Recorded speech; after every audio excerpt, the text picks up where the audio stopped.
Awareness, the final frontier. These are the explorations of Jonathan Robinson and Brian Tom O'Connor. Their continuing mission, to discover fresh new paths to the mystery within, to seek out new joys and new methods of awakening, to boldly go into the heart of expanded consciousness. This is Awareness Explorers.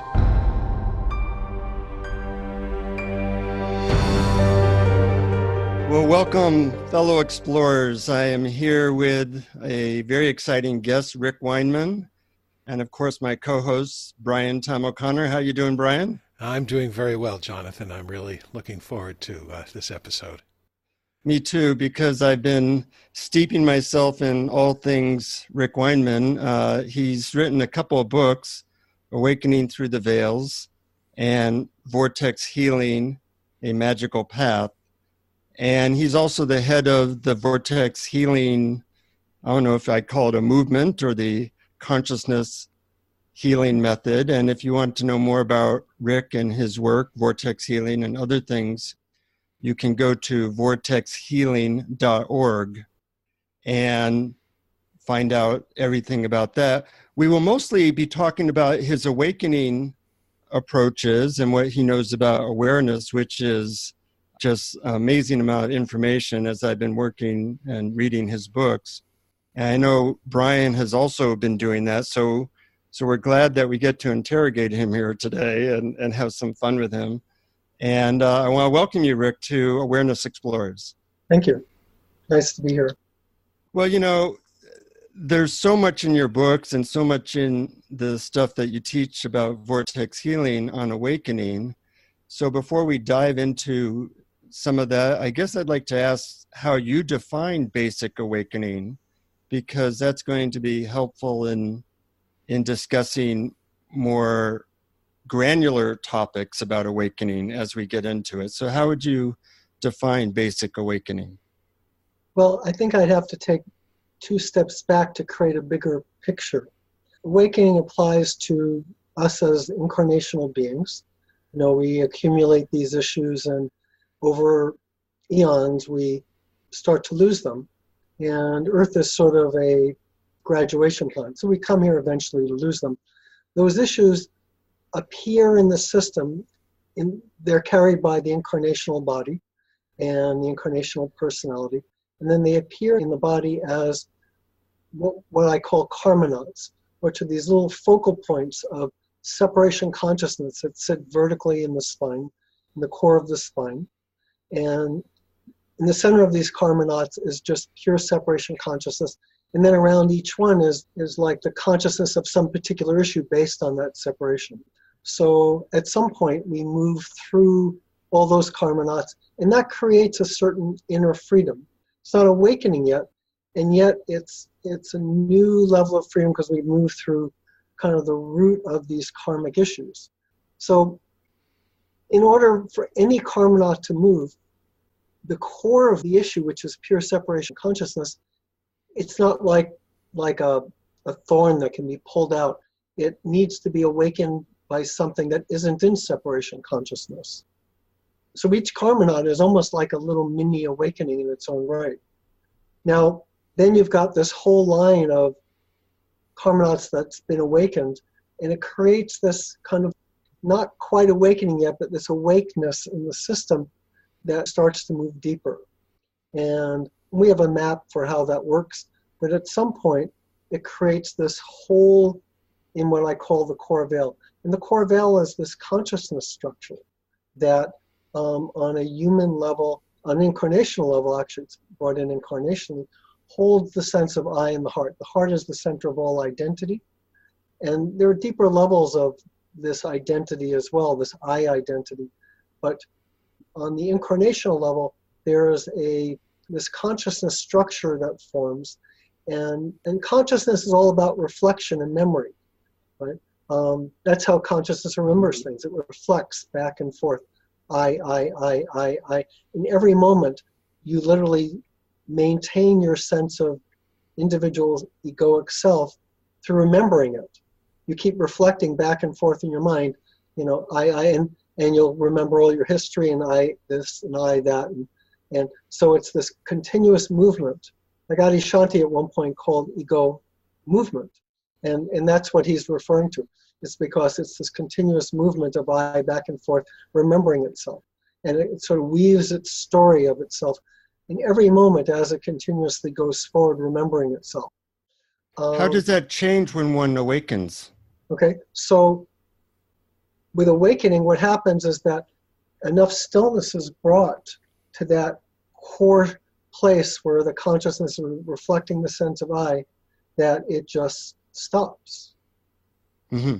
And then that reflection, that whole main, and this will only happen if it's ripe. If someone isn't really ripe for awakening, like if they still have karma knots, they can't awaken, they may have a moment taste of some non-I kind of experience.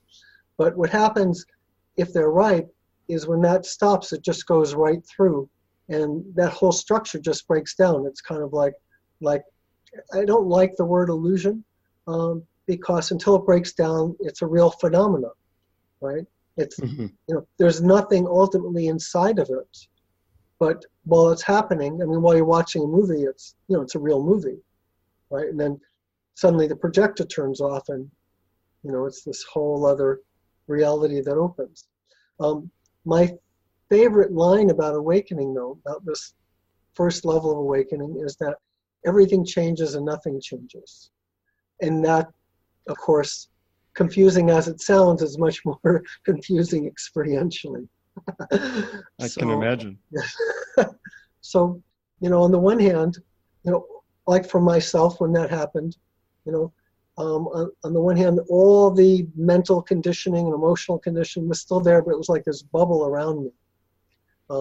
It was still going on, yet my relationship, it was no longer what I was. And so my relationship to all of it changed. So everything changed because my relationship to it all changed, even though it was still the same. So you were not identified with it, although it was still happening. Right, right. And in the center of all that was this place of just nice beingness that had never been there before.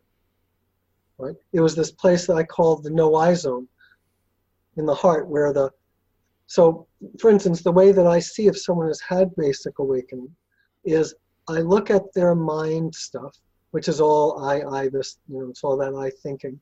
And I look to see if it goes down and is rooted in the heart, right? Because as long as there's what I call a core veil, which is holding all that in place as a core incarnational identity of I, all that I thinking will all be rooted in the heart. And if someone loses that core veil, it's all just happening in the head as this sort of leftover weather, but nothing goes to the heart. So, so for me, that's what happens at basic awakening. And so it's very, kind of scientific in that sense. There's a specific thing to look for, and either it's there or it isn't. Now, that doesn't mean a person's going to be behaving in any more enlightened kind of way, because all the conditioning is still there. And we've all heard of all kinds of, wake teachers that have behaved, in very poor manner. Well, I think it was maybe the first Zen master who came, brought it to America. Later it was found out that he was, sexually abusing all of his students. And, you get stories like that. Suzanne Segal had this, when she woke up, great book called Collision with the Infinite. When she woke up, this terror arose in her system. And throughout, as she kept evolving in her awakening, she used to say that her awakening didn't touch the terror, and the terror didn't impact her awakening. They were happening like in two separate places. They were like two realities, although I believe towards the end of her life she started to integrate. But that integration is sort of what we call the embodiment process. It's where, you start to clean up that conditioning, which is much easier to do when one's awake than when one isn't awake, because there's a freedom which gives you leverage in a sense, right? You start to be able to break down identities in a different kind of a way. So as that starts to break down and one becomes less and less identified with just the habits of the conditioning, then one naturally, without trying to, starts to live more from awakeness. But that's an embodiment process, has nothing to do with the awakening itself. Mm-hmm. One of the things I find fascinating about your system, and just full information, I have started taking some classes in Vortex Healing, which Ric is the founder of, is that it's very scientific and precise. I mean, like, a lot of teachers about awakening, they say, well, meditate and you just wake up, or you don't, or whatever. Whereas you have hundreds of distinctions, which are both fascinating and interesting. I'm wondering, when it comes to these things, like, most of our audience won't know these things, but, karmic knots, or different dimensions of reality, core veils, different types of awakening, etc. It's all very precise. How do you get this information, or how did this information come to you? First of all, I'll just say it's less complicated than it seems. Mm-hmm. We have what I call an eye tree, and we have a map of different dimensions, but essentially it's just that from the first beginning of the sense of I, that it sort of grows down through the dimensions and eventually becomes this core veil which is this core sense of I, and the incarnational personality, which becomes our human sense of I, which sort of marries the kind of ancestral egoic history that's that makes up the body. So for me, in my own process, the source of our lineage, which was the avataric being Merlin, was actually born as Mahindra some 5,600 years ago. I won't get into all the history, it's on the website. Anyway, it's an avataric being, which means it's a divine expression, not really a being. And that's what powers this lineage and is my guide through my process. And Merlin has taken me through my own awakening, one little step at a time, so that at each step I can sort of understand, interpret, what's happening and draw a map of it. And that was the plan from the beginning, was that, so although, I'm considered a teacher, or I'm teaching classes, I don't really feel like a teacher. I feel like I'm just a guide. Merlin has taken me down a certain path, and I'm just guiding people down the path that's been shown to me to take people down. So I feel like this step by step has been shown to me because we're not doing it in a vague way. We want to be able to take people step by step as a group, to take a whole group, get them to the place where they're all ripe for awakening, wake them up, and then as a group, move them to the next step, which if we don't have a map of step by step, then we can't do that. So this way, we can take people, and again, this has nothing to do with embodiment. This is just the deepening of literally going up that eye tree, to the source. So that's how, that detail sort of arose for me. And, I just had the right resume for being able to both sense it and be able to put it into words. Mm-hmm. I have lots of questions, but I want to ask you, Brian, what strikes you, or what are you curious about? Thanks, Jonathan. Actually, I'd love to circle back to something that you said earlier about the sense of I being in the heart. And in your book, Awakening Through the Veils, you say that this basic sense of I actually centers in the area of your heart, in the center of your chest. You say it's not your physical heart, it's the center of your chest. And when I look for the sense of I don't actually experience it inside my body. I experience my body as inside my sense of I. So I was wondering, is this just semantics, or am I missing something in my chest and that I'm not seeing? And if so, maybe do you have any advice or help to actually sense that? Well, if I find it, I can mail it to you. Okay. How much is it? So some people, create identity. They sort of construct their self-image, you might say, in different ways. And some people will create more identity with their field, than they do with sort of their inner being in a certain way. And so what you're describing to me looks like where you've created this sort of identity with your field. Yet if you were to see that not as I, but as what you're identifying I with, and then look to see what's identifying with that. Yeah, right there. I'm just tracking the video. Right there, you start to touch on something that's in your heart.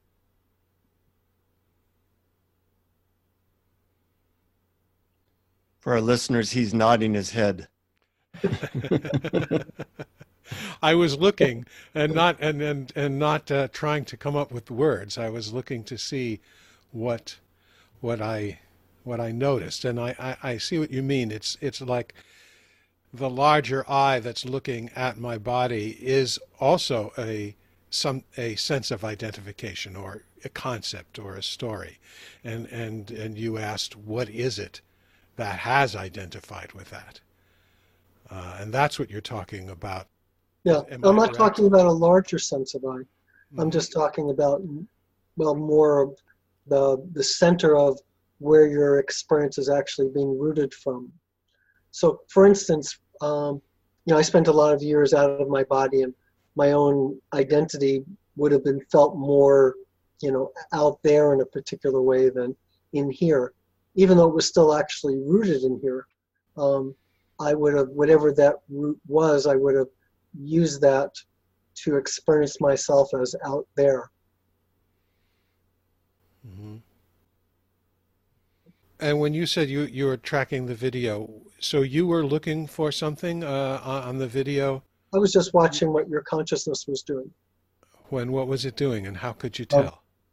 Well, because I can see consciousness, so I saw it move from, out there where you had been experiencing I saw it starting to move inside, and then I saw it start to resonate with that whole kind of mind-heart feedback loop. I see. Mm-hmm. Cool. Yeah. So one of the things we try to do with Awareness Explorers is really give people practical tools for getting to their next step. And of course, most of our listeners are not very familiar with vortex healing. So I'm wondering, just in a general way, if you have any tools that you can give people for practicing in daily life that you think are useful for awakening. Sure. So a lot of the listeners, of course, will still have karma knots. And for any level of awakening, including karma knots, what you're dealing with is essentially separation consciousness. Ego or egoic consciousness is consciousness that's experiencing itself as something that is separate from everything else. So it needs something that's awake, that isn't in that, to wake it up. It's like, if your friend is sleeping on the couch and you're not, you can go over and wake them up because you're already awake. So it needs something that's awake to wake that up. So in general, hanging out with, awake teachers, hanging out with avatars who are not karmic humans, but are divine expressions that have incarnated into human form, beings like Amma, the hugging saint who travels all over, and but also, ones that are no longer alive. Jesus, Neem Karoli Baba, Krishna, these are all beings that although they seem not to be here, the moment you reach out to them, they're here. And I had, just to share a quick story, I had broken my clavicle years ago, and when they went to fix it, instead of butting the ends together, they overlapped it and just tied it because that was easier. And for some years, I didn't understand why I didn't have any room there. Finally, a chiropractor told me that the collarbone was, on one side, was like, quite a bit shorter than on the other side. I went home and measured it with a string, and it was literally 3/4 of an inch shorter, which on a bone that's only, that big is a lot. And so at the time I was working with Neem Karoli Baba inside, who was Ram Dass's guru and miracle master, so to speak, and he did all these miracles while he was alive. Miracle of Love, this lovely book that talks about them. And so I asked him if I should get one of these bone breaking operations where they break the bone and then they slowly regrow it. And he said no, he would make it grow. And he was no longer alive when I asked him. So as much as I had faith in him, I had this prejudice against, like, dead avatars. And 2 weeks later, they were the same size. It was just unbelievable. I went back to the same chiropractor. It sort of blew his mind because he knew his bones. He knew how much shorter it looked when he'd seen it last time. So one can meditate into these beings. One can use their pictures, meditating into their photographs, and you feel wherever you feel separate. There are different ways to do that. You can feel in your spine, which is where the karma knots are. You can feel kind of like the core of your spine sort of opening to them, or you can feel your heart opening to their love, or you can feel yourself just relaxing, merging with their presence. Different people have different ways to work with it. It doesn't require anything devotional per se. It's just, you're looking at, let's say, a picture of me, Crowley Baba or Amma, and the mind is basically saying, what's there, but you can't really know what's there from your mind. You have to feel it with your heart. You have to feel what's there. And so, as you're more and more willing to feel what's there, it enters into you, or conversely, what's already inside of you, which is the same thing, moves to the surface. Either way, it starts to open. You start to bang up against the things that are in the way of that. And that's pure love. That's pure beingness. That's pure awakeness. And so anything that can't open to it is basically something that's ego, that's stuck, that's blocked. And as you just sit with it and just keep sitting with that presence, it starts to move. That's the easiest way I know in general to, kind of direct people towards that. The other traditional way, of course, is just going after one's own identity. So it's going inside and going, okay, what is this sense of I? What is this? And you explore it, kind of going to the root of it. It's sort of like tracking something to its lair. Okay, where does this start? Where is its root? What is it in its essential core? And as you go deeper and deeper, your own awareness inside of that starts to wake it up. Because ultimately your awareness is not different from awake awareness. That is the thing you're looking for. One of the things I like about your approach is it really has I call it the two wings of an airplane. One wing is what you just talked about, of noticing who am I, so to speak, noticing where your identity is identified. And the other is this whole energetic approach, which I haven't found hardly any other systems that deal with both approaches at once. So I'm wondering how you see these approaches of what could be called consciousness or identity or awareness work and energetic work working together. Yeah, that's a very good question. And part of it has to do with the fact that there are two reasons, actually. One is that our goal is to create awakening for people. We want to be able to do it on a group level. Taking an individual and, let's say, meditating with just an individual, it's a different story than when you're trying to create a movement in consciousness in a whole group, right? And so you need to evolve the energetics of that group to be able to actually move the group as a whole, right? In addition, awakening itself, there's a certain energetic component that supports it. It makes it easier to stay in there in the sense of awakening. And that's another component of it, is that energetic is going to end up supporting the awakening.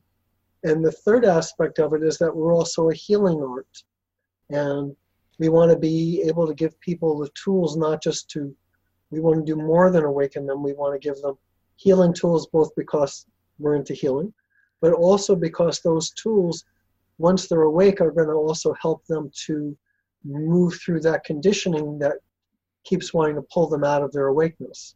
So they go together hand in hand. And one of the first people who I facilitated awakening with really showed me the value of both. So I could feel this person was right for awakening. I started to work with her. And then we hit this wall. And the wall was some kind of fear she had. And so it stopped. And I did some work with her to move that wall. And then we were going deeper again. And then we hit another wall, which was just a deeper layer of the fear. So here you can see how conditioning is getting in the way of her awakening. And so that night she did a lot of work on that fear and came back the next morning, and then we were able to go through and move through a core veil. So so you can see even before awakening how that works. In addition, the tools that people get as healing tools, they are then able to help other people's process, to move their karma knots and facilitate their spiritual growth, as well as just to do normal kinds of healing on. But for us, the two go hand in hand. And one actual other aspect of it is that once a person is awake, we can give them a different level of healing tool because their whole energy system moves to another level. And then as we're giving people that next level of healing tool, the transmissions for that create a certain energetic evolution in their system that then enables me to take them as a group and move them into the next level of awakening. So you can see how it all starts to kind of work together for us anyway, to be able to take a group, to the levels of awakening that we're taking them. Yeah, that makes sense. When you described earlier the process of looking inside, it was almost a self-inquiry process as to where that sense of self arises from. That did seem very simple, and that did seem very direct, and I resonated with it as you spoke. But I was wondering if there are other resistances. For example, you mentioned earlier that you had a prejudice against, dead avatars, and I am skeptical as well. And is that a resistance that needs to be worked through, or can one use, like me, what I resonate with, which is the sort of direct inquiry into the nature of self? Well, on the one hand, it was sort of stupid of me to have the prejudice I had because I already had such amazing experiences with Crowley Baba, who was no longer alive from the time I started having experiences with him. It was just because it was such a physical thing. We're talking about a bone, right. But I mean, he could do anything while he was alive. And so direct inquiry works for some people. It's easy to get kind of caught in the head with it, is the danger. And easy as well to get into a particular kind of feeling sense of self, and that you're not really getting deeper then, and you think, okay, this must be it. Right? So if one is doing that, it's good to do it, to still be working with a teacher who's awake. So you've got some kind of mirror there. And I used to say that for me, it was very good. I had both avatar teachers and, incarnational human teachers. So with someone like Amma and Crowley Baba, if you look at their photo, they were never really in separation. They've always been, because they're divine expressions. So your humanist, there's the love that's there that is easy to feel, but in terms of tracking, let's say, the patterning of your consciousness and seeing how that aligns with there's no patterning there in that way. Whereas when I would work with Papaji or back then with Aja, you could feel the construct of human psyche and how awakening sat in that. And then, it sort of taught me other things that I couldn't learn from just working with an avatar. And So for some people, they might be able to just do self-inquiry and wake up from that, but it's hard. And for other people, it might just, Papaji used to say, for a very limited number of people, it's like a shortcut. But I think he was talking about people who are really already right. And all they needed was this extra little something to sort of, like Papaji used to, I saw Papaji in person, and he would do things that would stop my mind. And there would be this, actually just from reading his book. But see, I wasn't ripe at the time. So I'd get the, but, wouldn't wake up, There'd be a moment of something, trying to break through, but it there's too much in the way. And I ended up getting into my first full samadhi working with his book. And, because I had nothing to compare it to, I thought that was it. I thought I got into heaven and fell out. I met, and I thought, well, I'll get back in. It took me a month to get back in. Second samadhi, fell right back out. Now I was depressed because I thought that was it, and I had no idea how to stay there, right? So I went all the way to India to ask him, how do I stay there? And he said, where do you think you went? I said, well, it's a perfect bliss. He said, well, for every going, there's a return. Right. That was very wise of him. And I wasn't really ready to get it yet. But anyway, it's hard to do it on one's own through self-inquiry. There's just too many traps. So, and in terms of, skepticism, if you're looking at a picture of like Ninkoli Baba or Alma and you're feeling love, you're feeling what's there, there's really nothing to be skeptical about because you're just feeling what you're feeling, right? It's not, you don't have to analyze, who are they really and, what does this mean? You just feel it, right? Bypasses all the mind stuff and the skepticism. Yeah. And you can do both. It's not an either or, you can do inquiry and you can work with, a photo like that. Mm-hmm.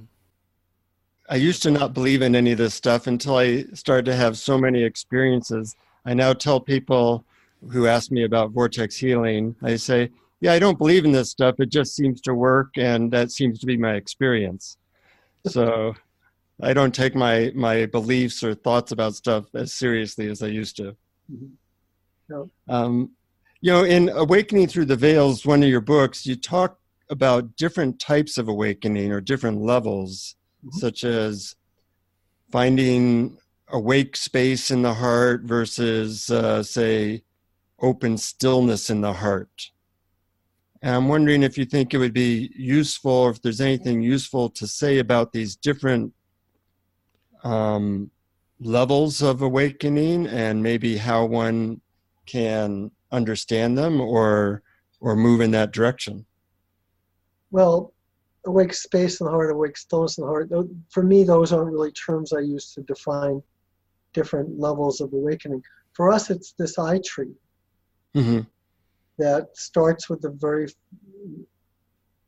first localized sense of I, and there's stages before it. It's like there's this whole intention of divinity to create this reality that we're living in. And so, from nothing, it has to, first there's awareness, and awareness is sort of turned into consciousness the way water is turned into ice, and there's there are all these little steps there. And anyway, finally, in what we call the 10th dimension, there is this point of I. It's the beginning of the individual sense of I, and that gets densified down through the different dimensions into the 9th and the 8th, and there's this big focal point that's created in the 8th that we call the inner veil. And a lot of, when people talk about the word soul, they're either talking about their incarnational personality, or they're talking about this focal point on the 8th dimensional level, which is what we will refer to as soul. But the soul isn't a being. The being is your incarnational being that goes from life to life. But to get there, it's like the I that's in that incarnational being has been grown, kind of like the idea of growing something in a laboratory, except you're growing it through the dimensions. and you're creating this focal point for it, that's helping to support it, so that that sense of I will have this sense of deeper, it'll create this sense of deeper, it'll have the sense of deeper support. So it'll have the sense of a deeper sense of I, this higher self, if you will, right? Mm-hmm. And usually what that's referring to is this focal point on the eighth dimension level. But all it is a focal point of I. It's higher self to us really means just a deeper sense of egoic I, because as you get deeper up the I tree, that sense of self disappears. Like Aja once said, describing some different movements he had, he said, I came across, there was one level where it was like this perfume of self in the field, the subtle perfume of self. And so, so the sense of self is like that. And then at some point that dissolves, and then you go to look for this sense of self, it's just not there. Now you're still there. Whatever you are, you never disappear, because you ultimately are reality that's gotten identified through all these layers of egoic identity. But the sense of self is just itself another layer in that I tree. Mm-hmm. And then finally that sense of self gets dense, that sense of I becomes dense enough that it can sit inside of an incarnational body and create an incarnational personality around itself, and now you're off and running. It goes down from there. It goes downhill from there usually. Go down, Moses. Experience the crown.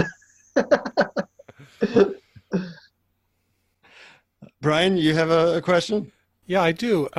A lot of this description of the I tree and dimensions and levels of awakening, I'm wondering how we would... It seems like that creates an idea or a concept of something that we need to aspire to, something that we need to get, when it seems to me that it takes us away from the present moment and what's happening now. And how do we avoid that trap of thinking, well, just the way things are bad, are wrong, and I need to advance up this tree or down this tree. I'm not quite sure which direction it goes. In other words, it's sort of like a I understand. It's a good question. Yeah. Yeah.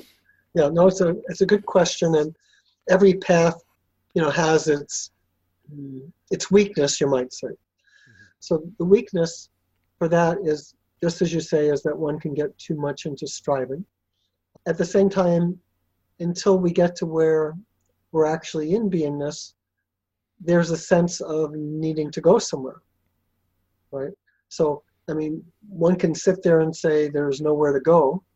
And I've done this, before awakening, I'd be doing these meditations where I'm trying to convince myself there's nowhere to go while I'm sitting there trying to get to the place where there's nowhere to go.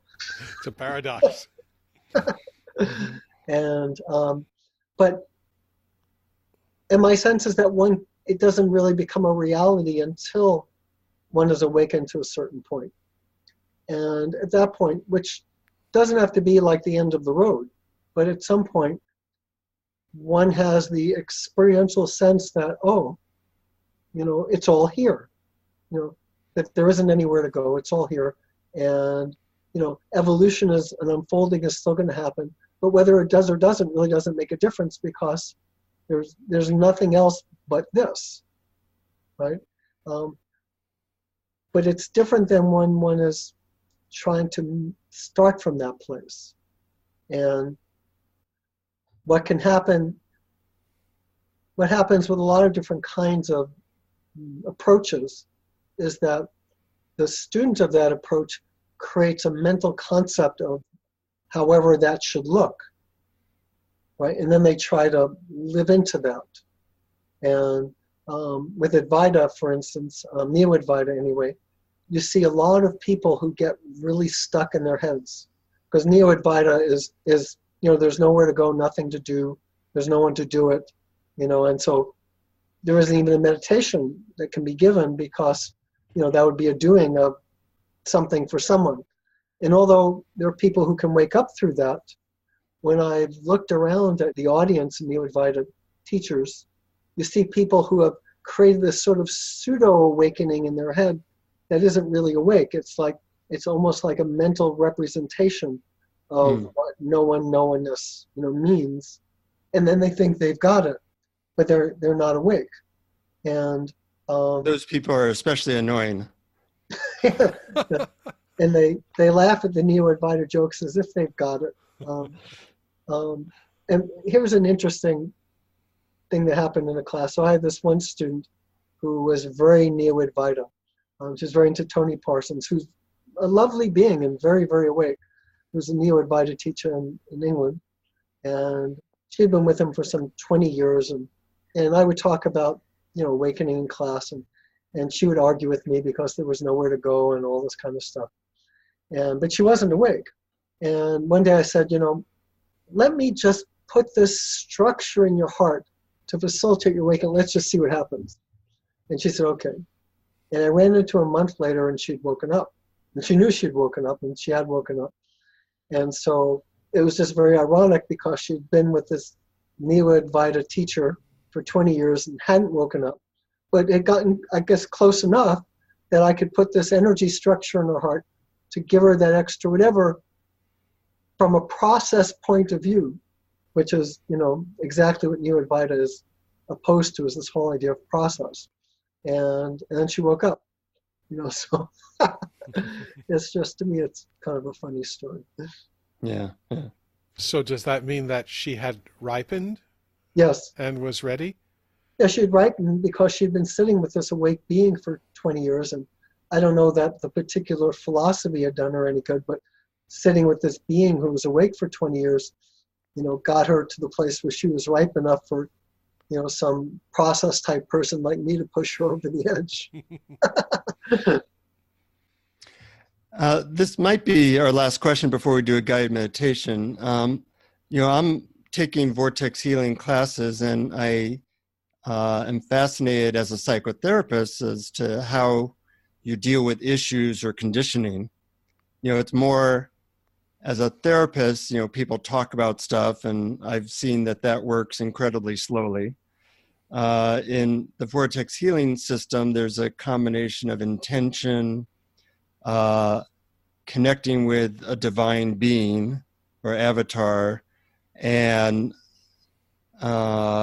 say asking for help with a certain issue. And I'm wondering, when one does that, what do you see happening?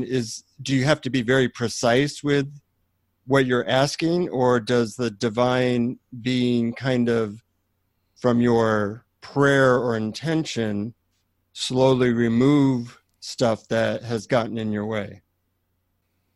Well, first of all, that's going to work different for different people. It's like, for instance, take prayer. Some people pray better than others. They more surrender into it. And the more surrendered you are, the more you attract something to support that. And we're not therapists per se, although at a particular level of vortex healing, there's a transmission that brings in a higher level being that does therapy, literally therapy in the system. And you can see it working in the background of the psyche and things moving around and shifting. It's a very nice transmission. But for us, the reason why regular therapy is so slow is, well, two things. One is that as much as people want to get better, they don't really want to have to experience what they have to experience in order to get better. Mm-hmm. And then there's the things that they don't want to experience in themselves, which can be these big emotional charges, their identities that keep them stuck in, let's say, being a victim. And when there's a victim, there's a victimizer, and there's the self-protection, and all of this stuff. It's hard to through talk therapy to move through these supports, these energetic and consciousness supports that are sitting there in the system, supporting the issues, including blueprints. Here's an example. So I've done all this work on, my relationship with my mother, for instance, years ago. She's no longer alive, but when she had visited me in my who was my wife at the time, and every time she'd walk into the room, something in me would go, just, and I'd go back to my room and I'd meditate, and I would think I would have cleared it, and I was a very good meditator, and I'd walk back into the room and there she'd be, and then something would go, And after doing that a few times, I said, okay, there's got to be something that's holding that in place in spite of whatever I seem to be releasing. There's got to be something structural and energetic structural in some level that's holding it in place. And I sat down with Merlin. I said, show me what this is.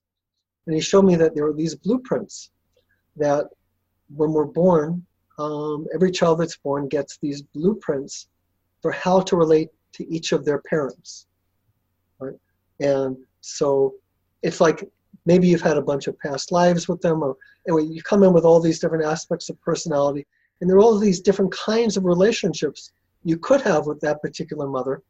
But for whatever your path is for that life, the divine wants you to have a particular relationship. So it creates this blueprint, and consciousness sort of moves along it, and you start to relate from that place. And then the parent doesn't need to have a blueprint because it just responds to the way you're relating to it. Plus it has its own conditioning and so on. And so I found this blueprint that was holding me in a particular dynamic with my mother. And with Merlin's help, we broke it down, and I walked into the room again. And that whole reaction pattern was now gone. Now, of course, if I hadn't done all the earlier work on it, it wouldn't have still been gone. The blueprint in itself wouldn't have taken care of it. But the blueprint was still, just by itself, holding this pattern in place. And suddenly I had this whole other appreciation for my mother as a being, and what she had been through, and all that kind of stuff, because I was no longer locked into relating to her out of that pattern. So imagine I'm trying to work through that just through talk therapy. The odds are I never get to that blueprint. I have to work around it. I have to compensate for it in some way, and try to create some new behavior to override the old behavior. But the basic blueprint for that behavior is still sitting there in the background. Yeah, even if you could get to the blueprint, you wouldn't necessarily have a way of letting it go through the help of some divine being. Oh no, a divine being can help you to move that. I mean, it takes a deeper level of something to move a higher dimensional, because these blueprints are sit on the higher dimensional levels of our consciousness. Yeah. But in therapy, that unless you had that connection to the divine being, it would stay there because exactly there's nothing to let it go. That's fascinating. I want to make one other comment on Brian's last question. Advaita, Neo-Advaita talks about, like there was no one there, and so there's no one that can do anything, and so on.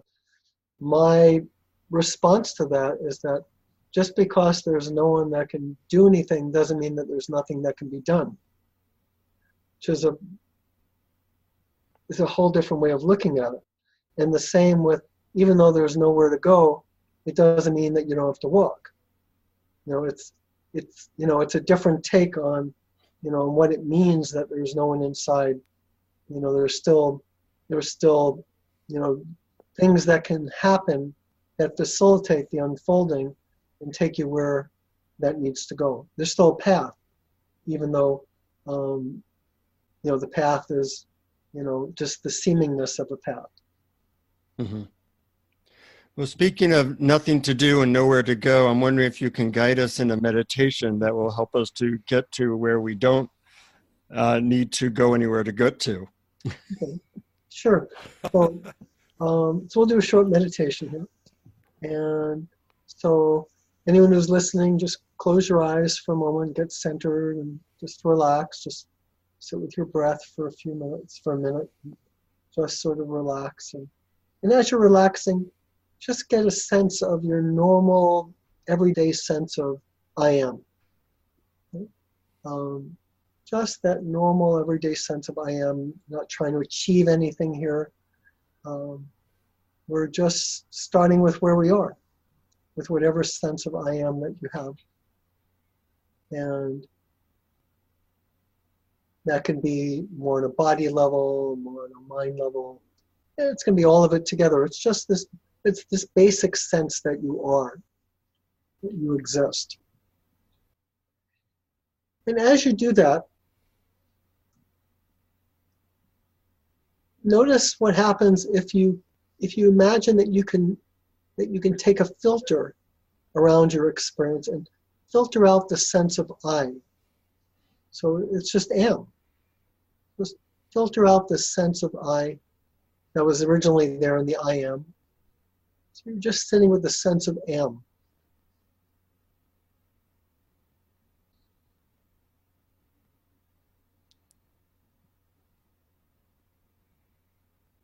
And then we'll take that another step, which as you're sitting here with this sense of just am, filter the sense of am out of your experience. There's no I and there's no am. And that would drop you into just sort of this general sense of self.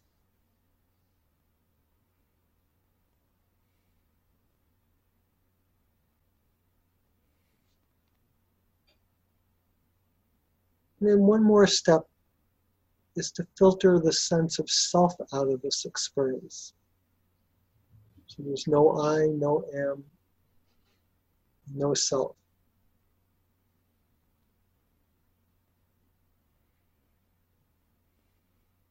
When you get lost, you just start very simply from the beginning. The sense of I am, take out the sense of I, filter out the sense of am, filter out the sense of self.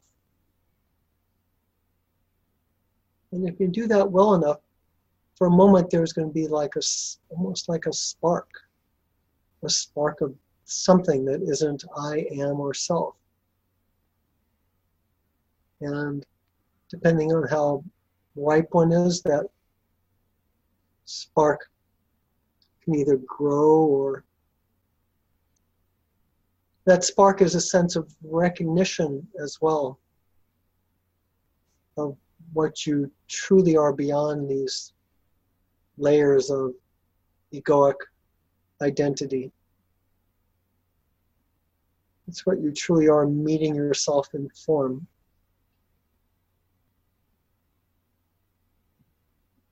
And typically every time you have this moment of spark, if you will, or freedom,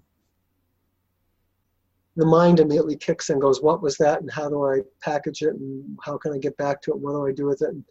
And it might spin out for a couple of minutes around that. That's okay.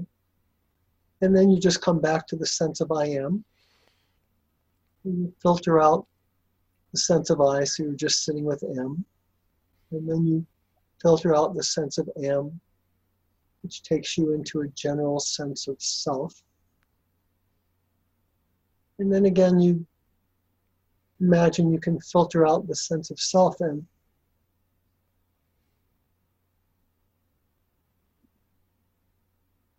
something else, or just even perhaps the tiniest of moments, makes itself known.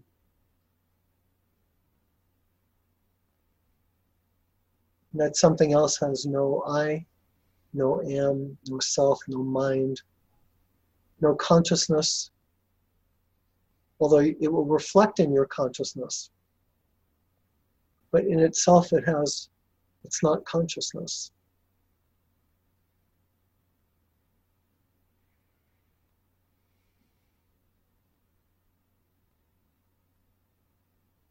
And you can even breathe into that place, which helps you to grow into it, so to speak, on a more organic level, on a body level.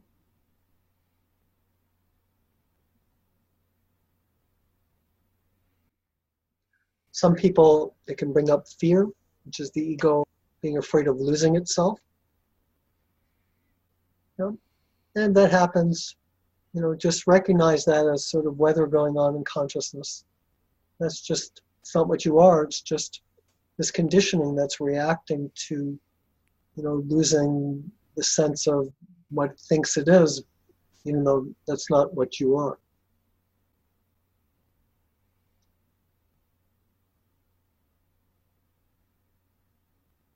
And if something comes up that just blocks you from going deeper, well, then you've at least met whatever your next issue is that you need to process in order to allow yourself to go deeper.